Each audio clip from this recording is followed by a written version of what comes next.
छह प्रकार अछि। छह प्रकार तमे नाम गुडा सब गोटे गोटे करके करले ह ना। आ सबुठु अधिक शक्ति जगेया पई जो खाद्यटा हम पई दरकार होची सेटा को प्रकार खाद्य स्नेह सार ह ना सबुरे हम सेटा होची श्वेत सार।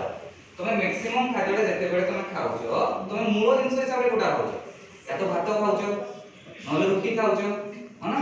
तमे अलगा को भी जगह को जाओ जब तुम मुढ़ी भी खाउथो सेटा को प्रकार सार कहउछे हम श्वेत सार कहउछे ना।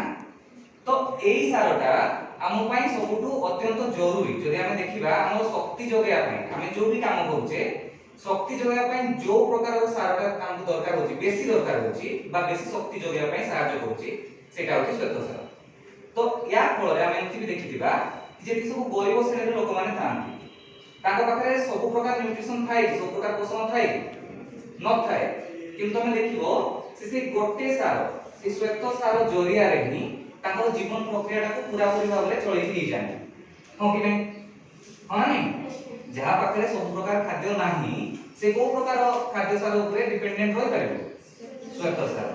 तमे जे दौड़ प्रतियोगिता रे भाग नउछ दौड़ुछ दौड़िला पर थकी जाउछ थकी गला पर जे बसी जाउछ तुम कोन खाया पे दिया होछ ग्लूकोज दिया होछ। ग्लूकोज का कोनटा श्वेत सार रो विश्लेषण फॉर्मटा ताको जे भांगी दिया होछ जे श्वेत सार को हम भांगी दोछे जोटा डायरेक्टली मिली थांता हमको सेटा होची हमर श्वेत सार बुझियला। तो एई सारटा को हमें मोस्ट इंपोर्टेंट बोली कहि पारे। तापर देखिबा से कहला किंतु प्राणी और अन्य सब जीव खाद्य पाई उद्भिद उपरे प्रत्यक्ष बा परोक्ष भाव रे निर्भरशील। प्रत्यक्ष कहले कोन परोक्ष कहले कोन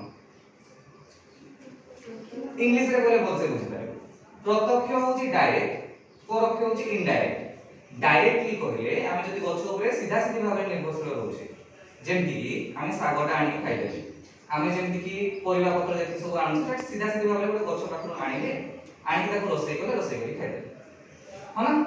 तो पूरा पूरी भाव रे आमे गछ ऊपर ही डिपेंडेंट रहिले किंतु जदि आमे सेही जिंसटा को परोक्ष पाकु नबा एटा केमति होउची ना जदि आमे मांसटे खाइले ह ना किबा सेही भलिया कोनसी प्रोडक्ट ऊपर डिपेंडेंट हो जेंति अंडा ऊपर भी ही जाय तो डायरेक्टली तो आमे सेटा ऊपर प्लांट बेस्ड प्रोडक्ट तो खाउनी गछ पाखु तो से डायरेक्टली आसुनी किंतु आमे जदि देखिबा भाबिलियो छेड़ीटा से कोन खाउतिला घास खाउतिला से घास खाइला से घास खाइ की बढ़िला तार शरीर रो वृद्धि होला तापर हम तो खाइबे हना हत्या हो हां कि नहीं। तो सेटा डायरेक्टली हेला सेटा इनडायरेक्ट कंजप्शन हेला ताकू आमे सीधा सीधी भाव रे न खाइ की परोक्ष भाव रे ताकू हमरो पोषण रूपे ग्रहण करे राइट।